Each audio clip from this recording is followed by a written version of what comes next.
Welcome to the Holy Spirit's Curriculum of Joy podcast. My name is Wanaka Oberhuber, and I'm your host. Today my guest is Lana Carolan. Hello. Hi there, can you hear me? Yes, perfectly. Oh, good. So, let's get started. Okie doke. So, I'm very impressed by the beautiful posts you write on Facebook on A Course in Miracles. Thank you. And I feel you have a very deep understanding of how to apply it in your life. And therefore, I'd like to hear a lot more about that. Oh, okay. Well, thank you for your kind words. My purpose in writing and sharing is to be helpful. That's about the only reason that I do it. And I guess maybe about 15, 20 years ago, I started noticing that, when I started writing, I had like just a drive or a compulsion to write. And I noticed that words were just showing up with very little thinking involved. They were just, I'm also an artist, I paint, and it was the same experience as when I painted. It was just the painting sort of happened through me. And as I noticed it with the writing, I mean, the words showed up as if I was writing it, but I give it very little thought. It just comes into my mind from Holy Spirit, where I identify Jesus as Jesus. And it's just been a joy, because we all know that giving and receiving are one. And when someone comments that something that I shared and posted was helpful to them, I just am overjoyed. I can just feel the love of God rising up in me. And it's not too unlike when I mentor about 8 or 10 students that are new to the course. And it's the same thing that happens when I'm having a conversation with them. As I share the love of God and the truth, as I experience it with them, and they join with me, I can just feel the love rise up. It's truly an exchange of love with love. It's like our ego identities kind of fall by the wayside, because we're both totally present with each other. And that's when it seems like Jesus just joins with us. And it's I get a lot more than I give. Let me just put it this way. Yes, it's a true joy for me. It's a labor of love to write and share. That's so wonderful. Would you like to share how you got to know A Course in Miracles and the various experiences you've had through changing your mind according to what you've learned since? Oh, wow. How much time do we have? As much as we like. Oh, wow. Well, the course found me about 40 years ago. I was, I think, 27 or 28, and I'm 70. I'll be 71 in a couple months. So pretty much my entire life, I've been walking this path with Jesus.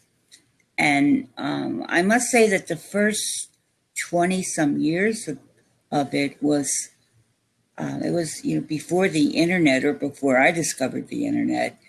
And I didn't know that communities even existed. The town where I lived had no course community, and I even tried to start a little meeting once, but there didn't seem to be any interest in it. So it was mainly Jesus and me in the book together. And what I love about A Course in Miracles is it doesn't really ask us to believe anything. In fact, ultimately, we're letting go of our belief systems. It only asks for us to be willing. And so, it's like Jesus says, just take what I say out for a test drive and see what shows up.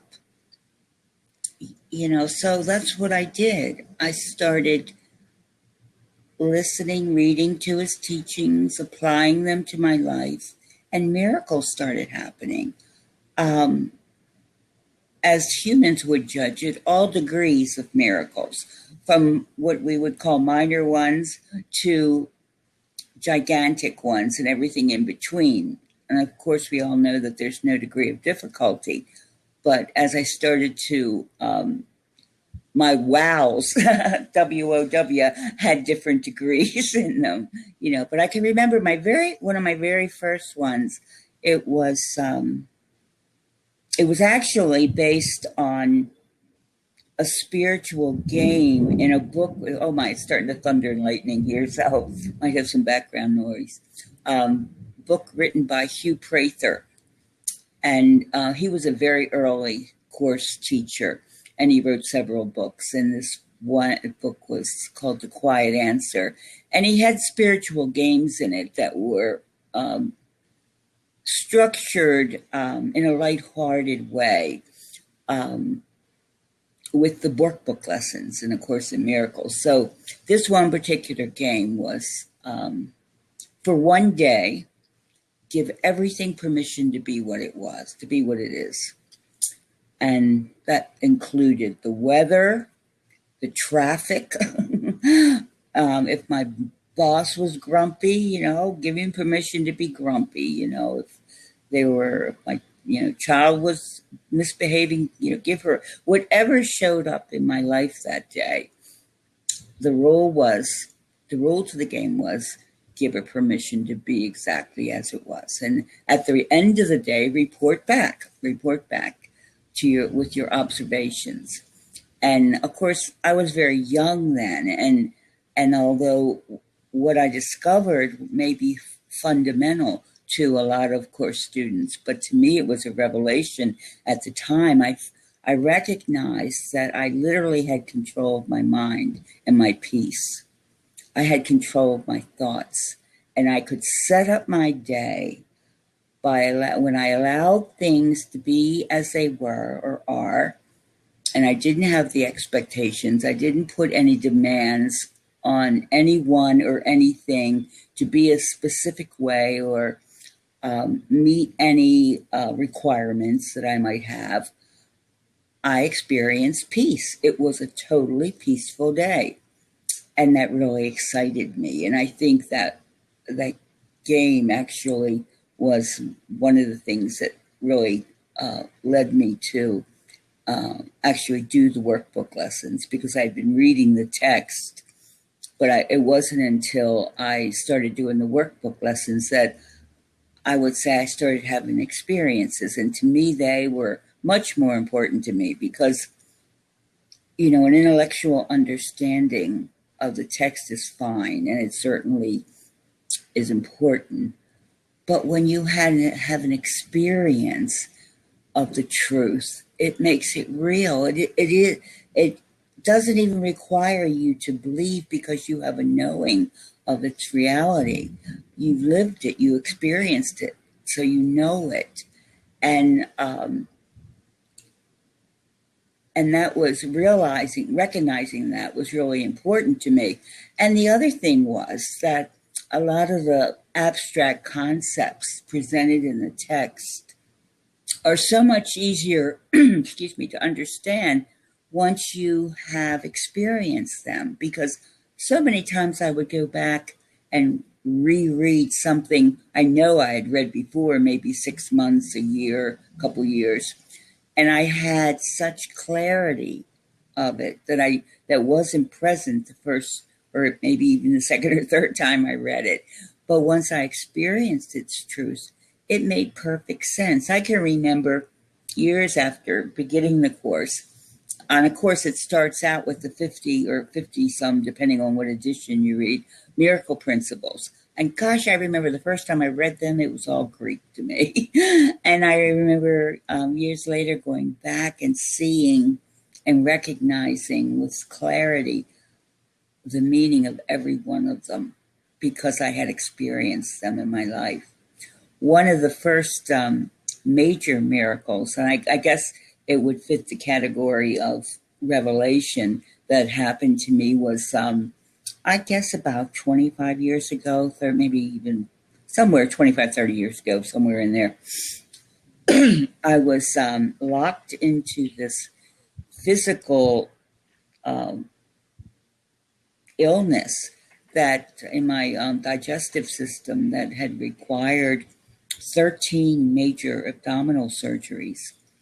I won't get into the gory details of it all, but the last few, I contracted a staph infection, and I almost died. It got me to the point where I woke up in the hospital and there was a priest there putting oil on my forehead. So I knew something must not be right, or things don't look too good here. This can't be good. So I don't remember a lot of the details around the priest being there, but after he left and I was alone in my room, I remember just laying there kind of waiting to see what happened next. But I had this recognition, and it of itself was a revelation when I look back on that time. I saw that my body could not save me from anything. That became crystal clear to me. And so with that recognition, the body lost its value to me. And I knew on a spiritual level that the body had no power, that the mind didn't give it. But still, we walk around in these bodies, and there's, if you're walking around in something, you perceive you're in it, you believe you're in it, and then if you believe you're in it, you perceive yourself walking around in it. It's kind of like a egoic catch-22. So what happened next was, I've written about it often, but I have trouble putting it into words, because when I try to put an experience like this in the words change it into something it's not. So what happened was that I wouldn't call it an out-of-body experience. It actually had nothing to do with the body. I wasn't in a body or out of the body. The body became no more important to me than a chair in the room, or the table lamp, or a tree outside the window. The body was just another element in my surroundings, in my experience. And I felt very free, and I felt totally at peace. And I also did not feel any delineation with anything. There was no where I ended and something else began. It was like a meshing in with everything. And I often call it like a mystical, magical, spiritual tour.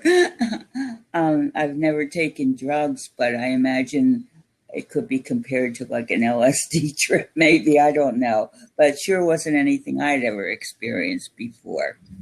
And I have no idea how long it lasted. But I know that there was never an instant of fear. There was always perfect peace. And it was always okay if I stayed or okay if I left. Either one was fine with me. And so I did recover. I did recover from that. But the miracle, the miraculous effects of it lasted for weeks. I would keep visiting this place of peace and joy and oneness, and my physical environment, in the world, that became miraculous too. I mean, all I'd have to do was think of a problem. One day I remember my daughter was only 11 years old, and my husband had passed away a few years earlier to that. And so I remember thinking, oh my God, somehow or other, I have to get, either I have to get someone to go to the grocery store for me. I don't have any food for Maggie.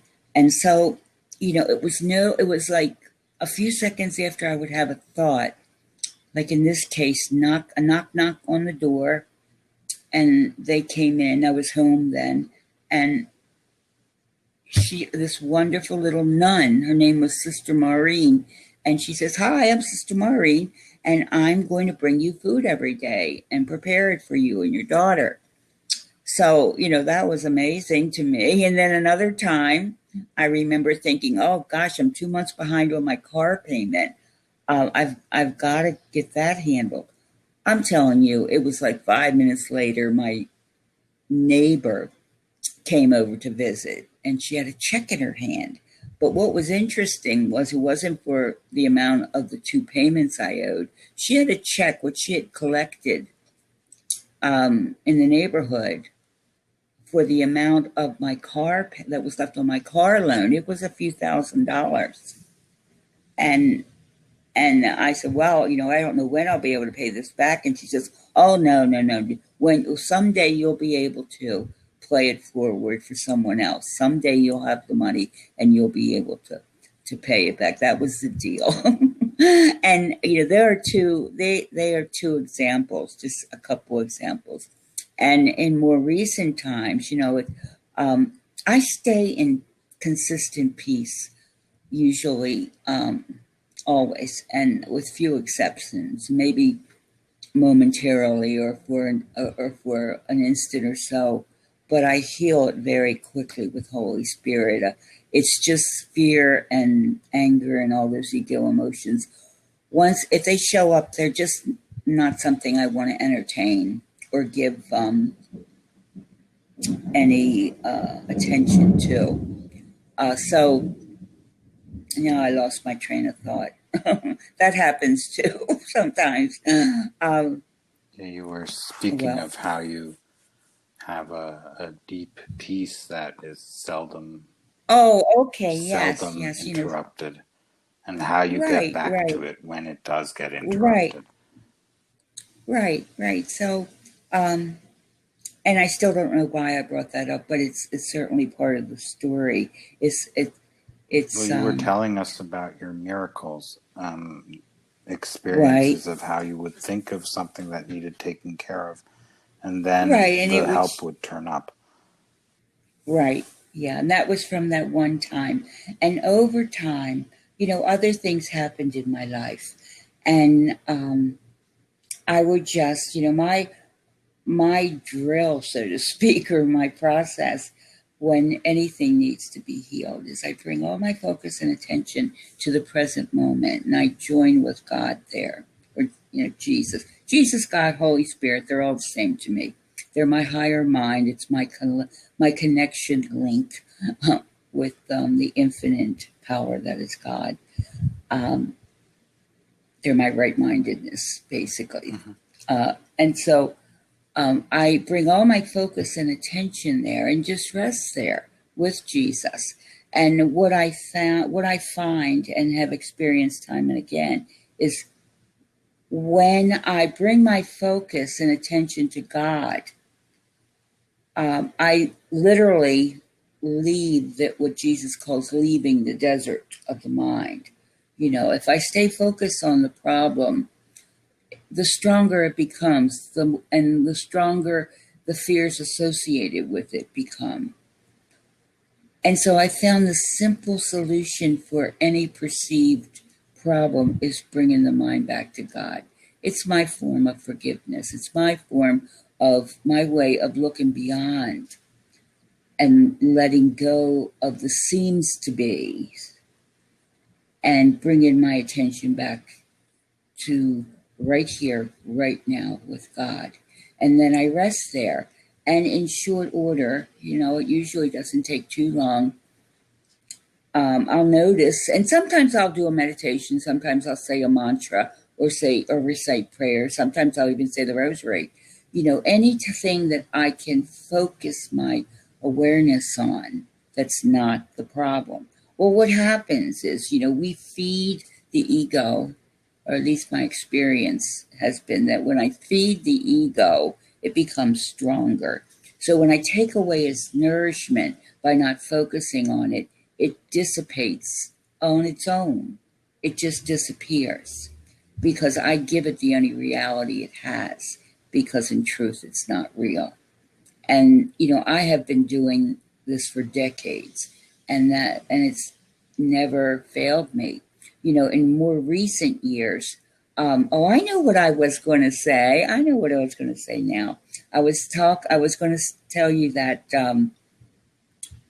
because I stay in this consistent peace, the ego has more or less given up on emotional attacks, and he uses my body to make itself known. So even though I might be in pain, and oh my goodness, I have a laundry list of physical ailments, but I always stay in peace. Even when I'm in pain, I'll stay in peace because I keep my focus and attention on God, and that's important. I just more recently, about 2 years ago, I was diagnosed with a fatal lung disease, and it was pulmonary fibrosis, and there's no known cure for it. There's not even a treatment other than comfort remedies, to help you breathe an inhaler or nebulizer or oxygen. And a person in otherwise good health, they said, has about, maybe a year to live, and I wasn't in otherwise good health. So when I first heard that, and I had 3 lung doctors, so it wasn't like, it was just one telling me, and I had all the testing, the MRIs and the CAT scans to justify it, but when I sat with Jesus about it, and I, like, what the hell is this about Jesus? It didn't seem real to me. It never felt real to me. Even though the doctors told me it was real, even though they showed me test findings that said it was real, it never seemed real to me. I never believed it. And I guess about 6 months into it, where I should have really started to see the disastrous effects on my body, it kind of stabilized, and the doctors were kind of confused, but they said, well, maybe your case is just a slow acting case, because how it progresses is that scar tissue builds up in your lungs, and it gets to a point where they don't function anymore. And so about, I guess, a couple months later, they took another MRI, and they saw a lessening of the scar tissue. They're scratching their heads at this point. And then I had another follow-up a month or 2 later, and it looked like the disease was reversing itself. I was healing. I was getting better. I was recovering. And the last MRI I got was, I guess, about 6 months ago. And they discharged me. I was in perfect health as far as my lungs were concerned. And they just said, oh, we just think we misdiagnosed you, And I said, all 3 of you? And, so they were just doing their job, but I knew the truth. I knew what was so. I never believed it. And if you don't believe something is real, it's not real. I don't care what it is. And where that non-belief came from was, I believe, was because of all the miracles I'd experienced up to that point through my life that taught me that I didn't have to believe appearances. And it wasn't like appearances are not like an automatic thing to believe anymore. I don't know when they stopped being so. Obviously, before I had this diagnosis, at some point in my practicing of A Course in Miracles, at some point, I didn't take for granted something, an opinion of somebody else, or an appearance of something that showed up in the world. It wasn't just a given that it was real or true. I have no justification or understanding about the mechanics of how all that works. All I know is that if I don't invest my focus, my belief, and my attention in something, it's not real until I say so. And that's been proven to me experientially time and time and time again. It's not just about physical things. At one point I spent a lot of time battling scarcity, the idea of scarcity, especially right after my husband passed away. And it seemed like the more I asked for healing about scarcity, the more scarcity showed up in my life. And it was then that I saw that if you ask for healing about something, don't be surprised that what you ask for healing, don't be surprised when it shows up to be healed. And that's what it was doing. Every time I asked for healing about scarcity, I was shown more scarcity, so I'd have another opportunity to look at it with Jesus and choose differently. But as long as I had a belief in place that scarcity was a real idea, that it was possible that a child of God could lack something, as long as I had that belief fixed in my mind, I would continue to experience scarcity as something real. So I did have a shift in my perception concerning scarcity. And again, it was like a revelation. It was like, and I don't know, I think we talked about this maybe as we were chatting before, that thoughts show up in my mind that aren't mine, that I think that they come from this place we all have access to. It's the infinite mind of God, and it's available to everyone. It knows everything.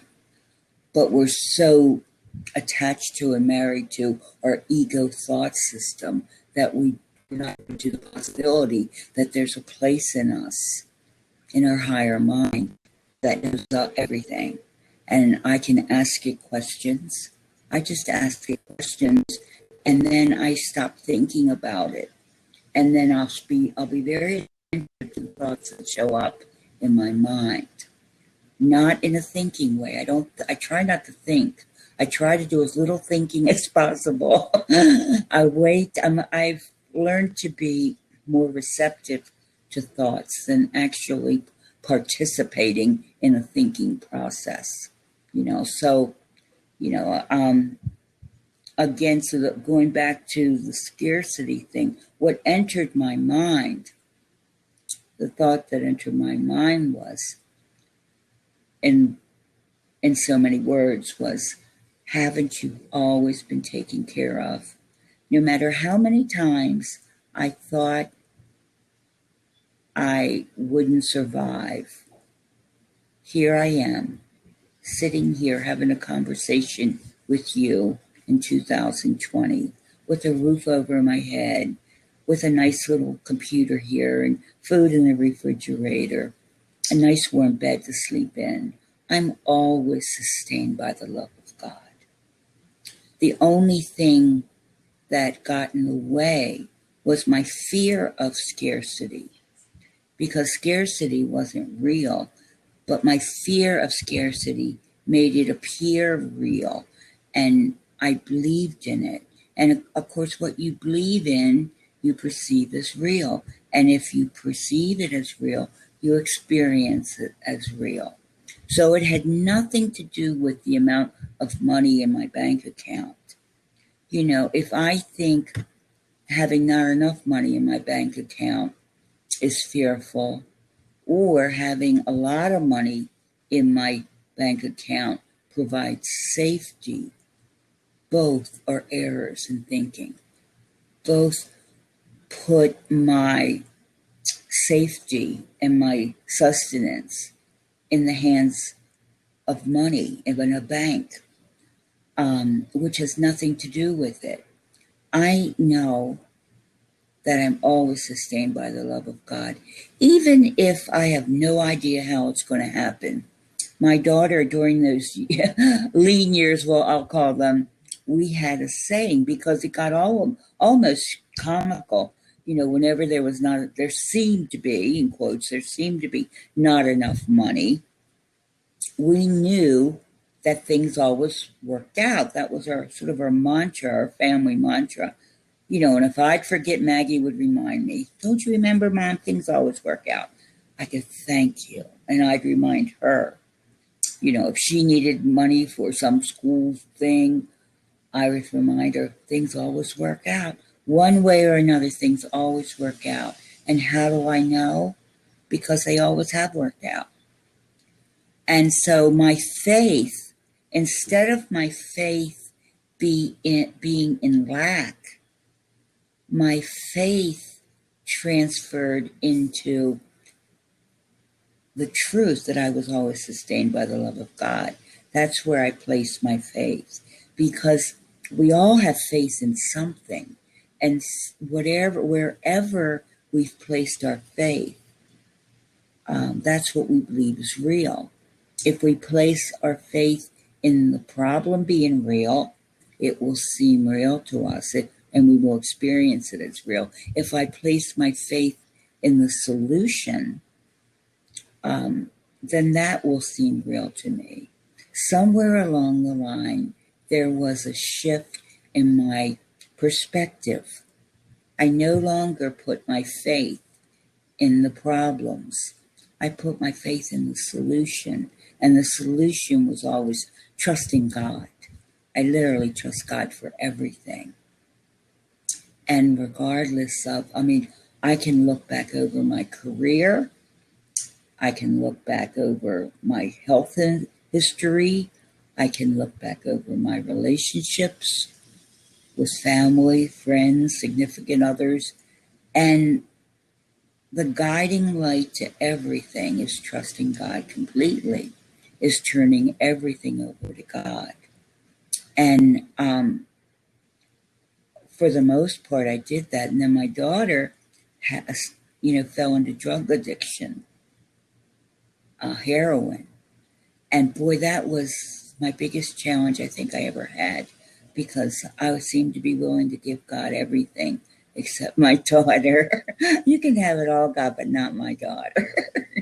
I think I can handle her better, And it wasn't until I had reached this place of utter hopelessness, and I just fell on my knees and I said, I don't know what to do.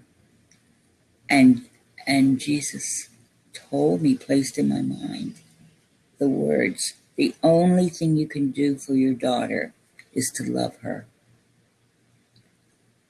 But that's also the most powerful thing you can do for her.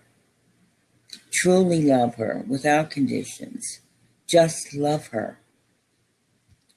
And after several years of going in and out of rehab and struggling, that was the turning point for her, for us, and as far as her addiction was concerned. And now it's been, a few years, and she coaches other young women and mothers that are recovering from addiction, and that's what she's dedicated her life to. So that was the other thing I learned, that there's a reason for everything.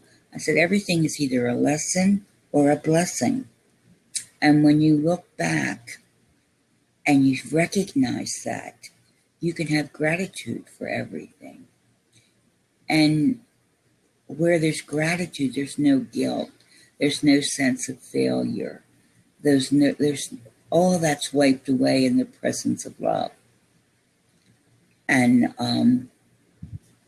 I've tried to make this journey as simple as possible. I've lived such a simple life, but it's a full and happy life. I mean, when I was young and my husband was alive, we had tons of money. We had this huge, beautiful home, had a sports car. We traveled all over the place. And I can truly say that I've never been more at peace, more content, more fulfilled than I am now. I live in one little room. Well, it's not little, it's a pretty nice room, size room. My time is spent devoted to God, and by that I mean I take God with me in whatever I do. God writes with me. He's the inspiration for my writing. I still paint, that was what my career was in art. I still paint, but God paints with me. God, when I cook, God cooks with me. When I'm reading, God reads with me. God goes with me wherever I go because I take him with me. There's very few things or thoughts that I have where God doesn't accompany me. And I don't have, I can't think of one thing right now that I would ever want that I don't already have. I'm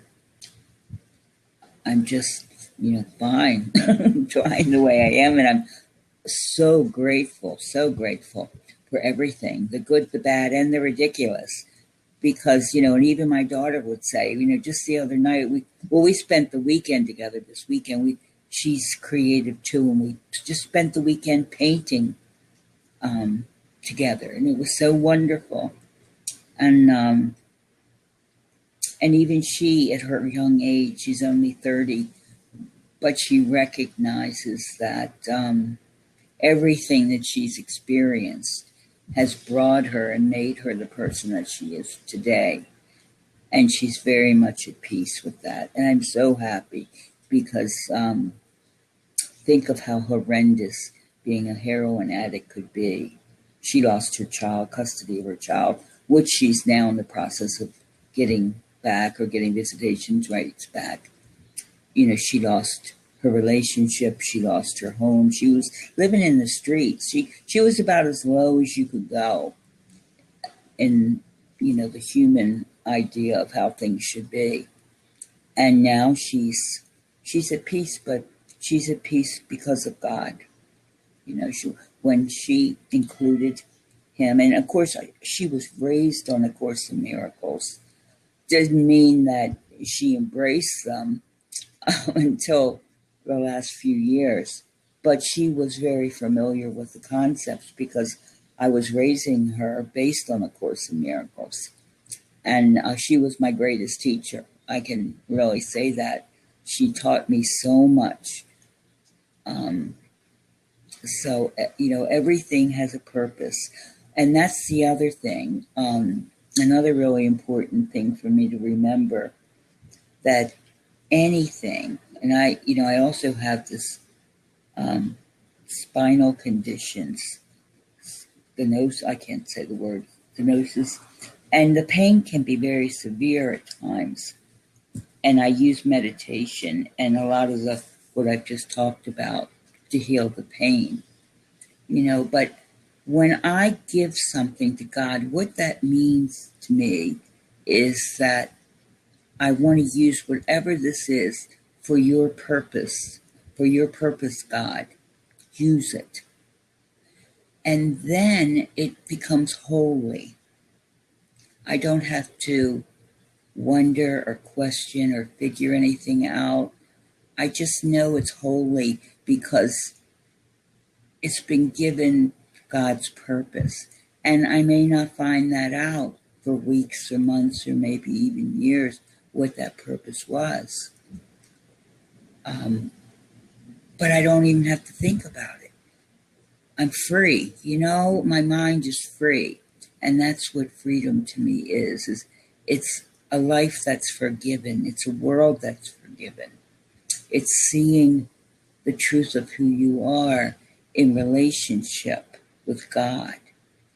Because when God enters any relationship I have, it becomes holy.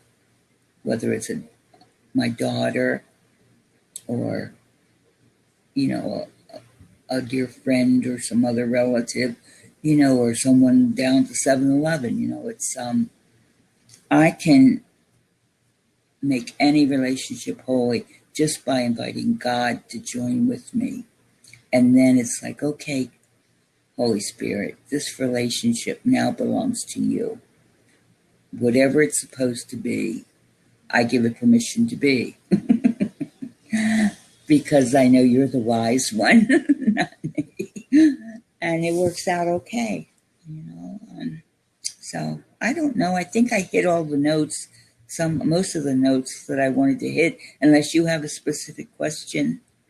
How do you say your name again? Is it Wanako? Wanako. Wanako. Yeah. Yeah, it's great. You gave us a lot of tools and a lot of insight into deliberate thinking, or deliberately allowing thinking to happen that comes from a source within, right? Right, yeah. One thing just came to mind I want to leave with you before we end this, and that couple things, two real quick ones. The first one are some messages that Jesus gave me. One was when I was in a situation, I don't even remember what the situation was about, but I was in one of those situations where you ask God, what am I going to do? And Jesus replied, you're asking the wrong question. It's not what you're going to do. It's what God's going to do. So that made it real clear to me. It felt like the first time I heard that, it was like the weight of the world was lifted off my shoulder. It was remembering, yes, Holy Spirit does all the heavy lifting. I just have to be willing and trust him enough to give it to him. And the other little reminder that's that's really important. And Maggie actually had me do a painting and had me hand letter this quote on it so she could put it on her wall to remind her. But a message I got was once, I need not know the answer to a problem in order for it to be solved. And that was really true. I always thought, and I think as human beings, we think we need to know the answer in order for a problem to be solved. But if you think about it, the ego's only point of reference is the past. The past, like the lesson says, I see only the past. So if there's not anything in my past that would solve the problem, one falls into a state of hopelessness, thinking that no answer exists. But right outside of the egoic thought system is that infinite mind of God, which I spoke of. And that becomes the source and the guidance that you live with.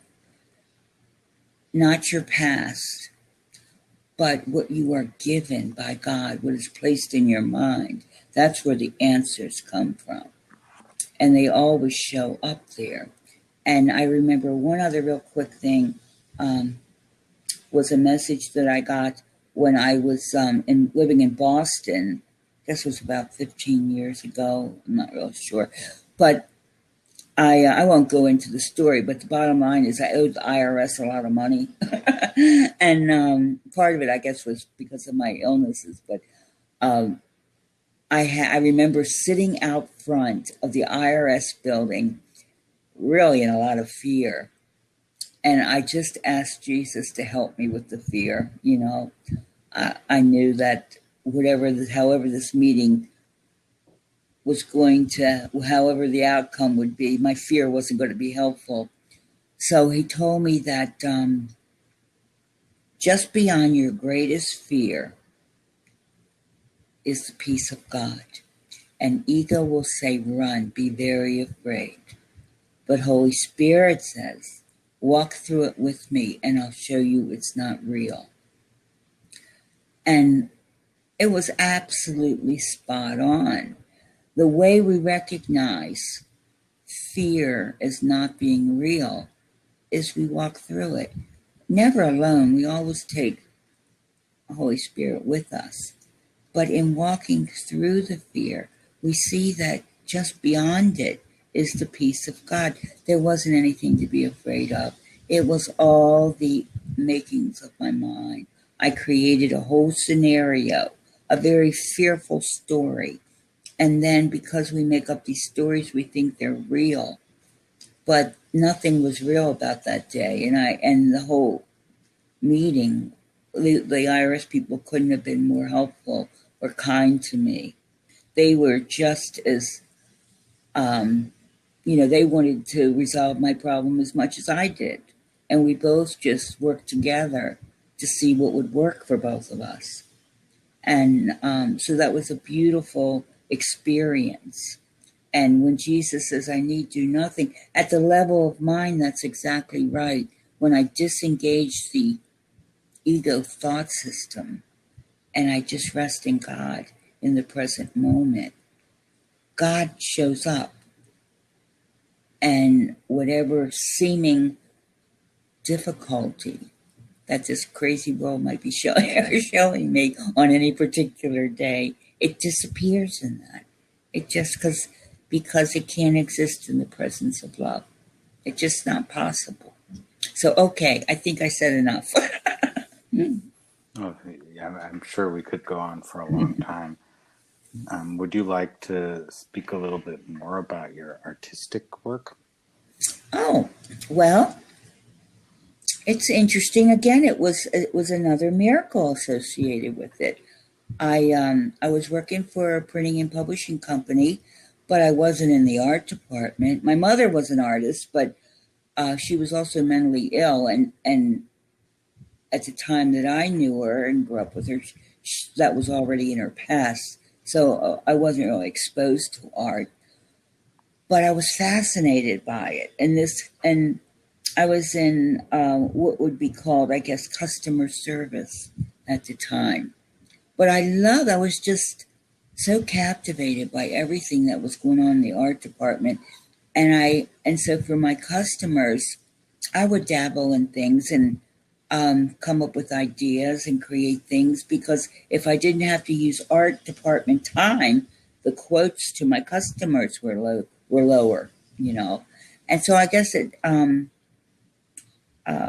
one point the company was bought by a couple of brothers, and oh boy, you could cut the air with a knife. The fear that was in everyone, because everyone thought that their job was going to be eliminated.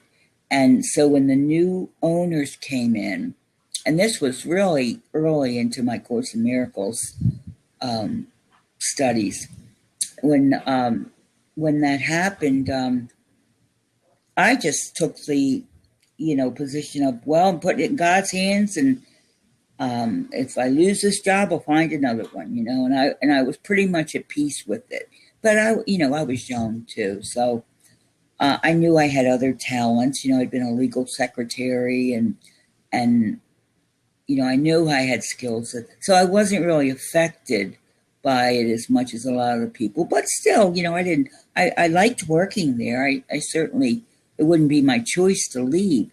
So anyhow, we were all being interviewed by the two new owners, and then they would make decisions on who they were going to eliminate and who they were going to keep. And so I had my interview, and I thought, it went well. We didn't talk about things I would have expected to talk about. It was just a general, more like a getting to know you type of an interview. And then I left. And about 2 weeks later, I was called back into my office, and into their office, I mean. And they told me they had good news and bad news for me. So I thought, oh boy, what's this going to be about? So he says, well, the bad news is we're eliminating your job. But the good news is that we want to offer you a new position in product development. And it's going to be more design oriented, because they told me, we think that's where your real skills are and where you could make a greater contribution to the company. And they sent me back to school. At that point I had 2 years of college.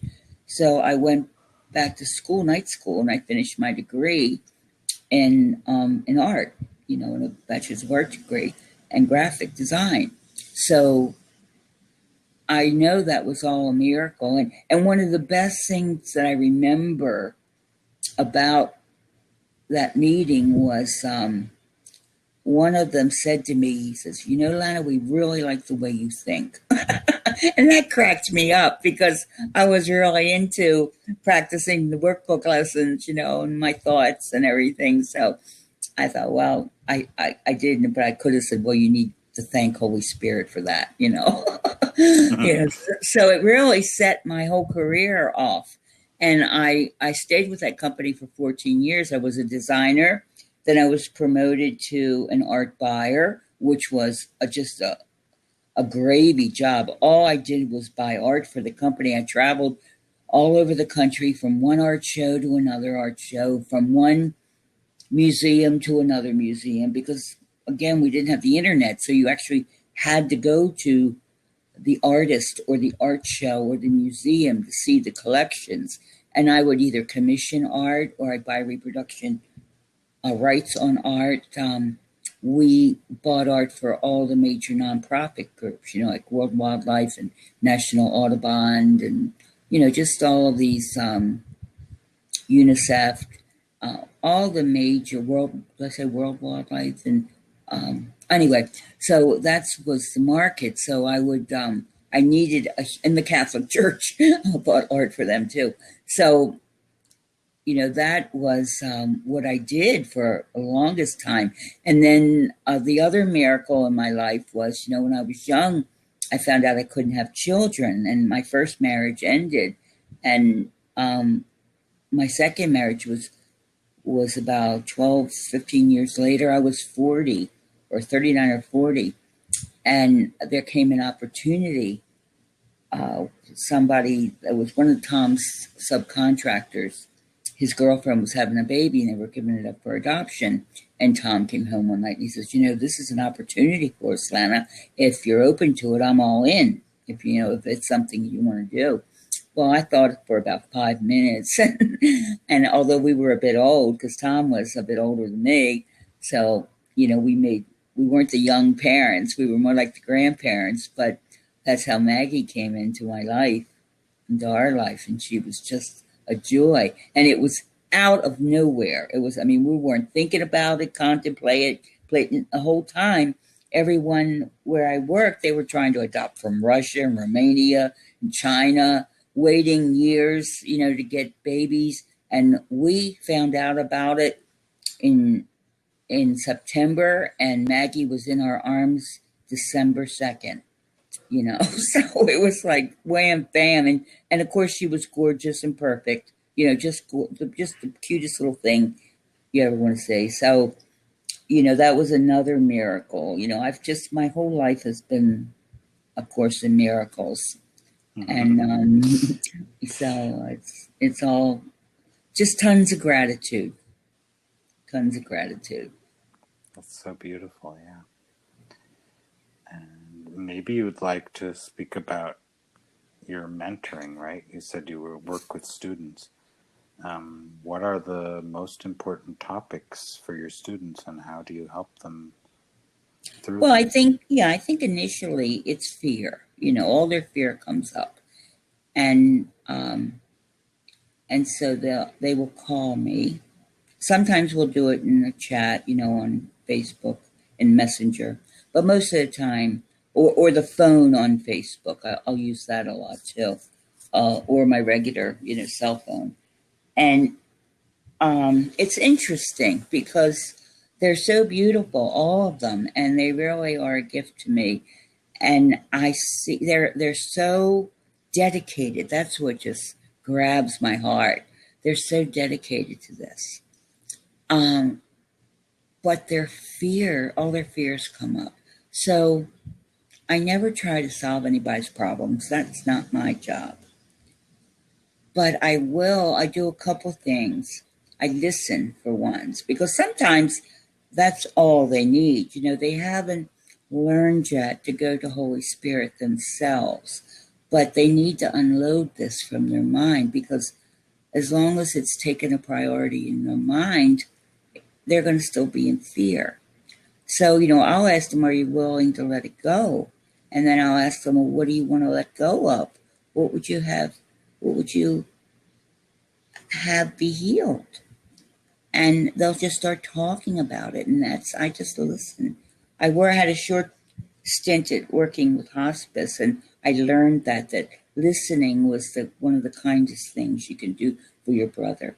Not in judgmental, just in a way, just listening and holding a place of peace for them. Because as you're listening, this peace extends out to them. And I also learned this with my daughter. It's just being the presence of peace, because in the presence of peace, they automatically calm down too. And they'll say things like, oh, I always feel so much better after I talk to you. And the truth of the matter is, I hardly said 10 words, but I did hold a place for a peace for them, And the other thing that I do is, I know them all pretty well. So I know usually where they take the wrong turn in their mind that gets them off. So I'll redirect their mind, redirect them back to God. And I'll remind them of things, because one of the big hurdles that we have to get over is it's like a roller coaster. We're in our right minds, then we're in the ego minds, then we're in our right minds, then we're in our ego mind. And when we're in our ego mind, when we're functioning out of ego and fear, we forget everything. We forget anything of truth. It's like wiped from our memory bank. So, a lot of times I'm reminding them maybe of something we just talked about 2 days before, but in the state of mind that they're in, it's gone. They can't see it. They can't remember it. But as I remind them, it starts to awaken in them. And they'll go, oh yeah, oh yeah. And the more they remember, I can feel a lightness of being coming about them, because they're embracing it. They're embracing the light, and they're receptive to it. And, the willingness part of this whole thing is just so important, being open to things. And I was sharing the other day with, I don't know, it was on a conference call or something. Somewhere in my course training, I knew enough to know when I was in ego and when I was in spirit. So when I observed myself being an ego, if I wanted to stay there, if I wanted to, well, sometimes, I want to be angry just a little bit longer, or I want someone to validate this story and tell me I'm right. I had these friends I would call, certain friends I would call if I wanted my story validated. I knew they would buy into it and agree with whatever I said. And then I knew these other friends that, oh no, they would point my mind back to truth. They wouldn't, they wouldn't accept all this crap.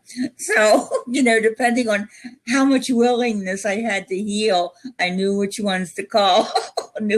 That was kind of funny, so you really get to know your mind, and how it functions, and what part you play in all of it, all the games that the ego plays. And it's kind of funny looking back and seeing all this stuff. So, none of these students are experiencing anything I haven't experienced in the past. I haven't, there's nothing new under the sun. So, sometimes, especially with someone that hasn't learned yet to go within and give it to Holy Spirit, sometimes I'll be Holy Spirit for them, in that I'll be the garbage can for their mind. And this was really helpful to know at hospice, because these patients, they were things they just didn't want to talk about to their family. And they were going to check out in a few days or a week, and they just didn't want to take it with them. So we used to laugh about it, that we were their garbage disposal for their minds, and sometimes that's what Holy Spirit is. We give him all our garbage, all the crap we make up, and he takes it from us. So when they empty their mind of all this stuff, they're free. They're free. And, so that's something one can do with a brother too. But as long as, and if someone calls you terrified, you certainly don't want to join them in their nightmare. But you also want to be kind to them. Sometimes just holding their hand. And if I stay present in a present state of awareness, in a present state of peace, the Holy Spirit will give me the words to say to them. I don't have to. Holy Spirit told me once that, if I'm in fear of entering a brother's nightmare, I'm already there. You've already arrived. If you're in fear about joining in someone else's dream or nightmare, then you don't have to worry about getting there. You're there. So that whole myth, I think, is just a joke. The only thing I have to be concerned about is extending love and peace to my brother. They can talk about whatever they want. If my mind's healed, it's not going to hurt me. They can say and tell me anything. I'll stay in the truth. I'll stay in the light for them. That's all Jesus did. They had faith in Jesus. And that healed them because Jesus represented the truth to them. How if a lamp represents the truth of you, the lamp will heal you. If you believe that lamp will heal you, it will heal you because you're only convincing yourself. So we're kind. I'm loving to my, I'm patient, to the students. That's about it. I just let them be. And they pretty much heal themselves. That's a good answer. Yeah. Is there anything else you'd like to add? Oh, I think we've gone on for an hour. I think your audience is probably tired of hearing me. But I think we touched on, most of the highlights, maybe sometime in the future, if there are other things or a specific topic you want to talk about, make it more thematic, more of a theme, we can talk about that. Or if you want to get into specifics about the course or anything like that, but just as general observations over the last 40 years, I think I covered most of the highlights. That's wonderful. Mm-hmm. Yeah, thank you for joining me in this conversation. Well, thank you for inviting me. I'm so sorry it took so long for us to bring it all together. Yeah, sometimes things are like that, right? I hope it was worth the wait then, but for sure. Good. All right, Well, stay in touch, and it was a joy just to, like I said, sharing the love of God is what I do. That's my purpose in life. So being able to share it with you has brought me so much joy. So thank you. You're welcome. I'll say some wrap-up points and then we'll end it, okay? Okay. So thank you to all of you for listening. Please, if you have any chance, you can leave a review and rate the podcast on Apple Podcasts. And you can, if you're interested, look up the Facebook group of the same name, where I regularly post and others do too. And we can talk about the episodes there and so on and so forth. So thank you once again, all of you, for listening. Until next time. Bye-bye, Lana. Thank you so much. Bye-bye. Thank you, Aniko.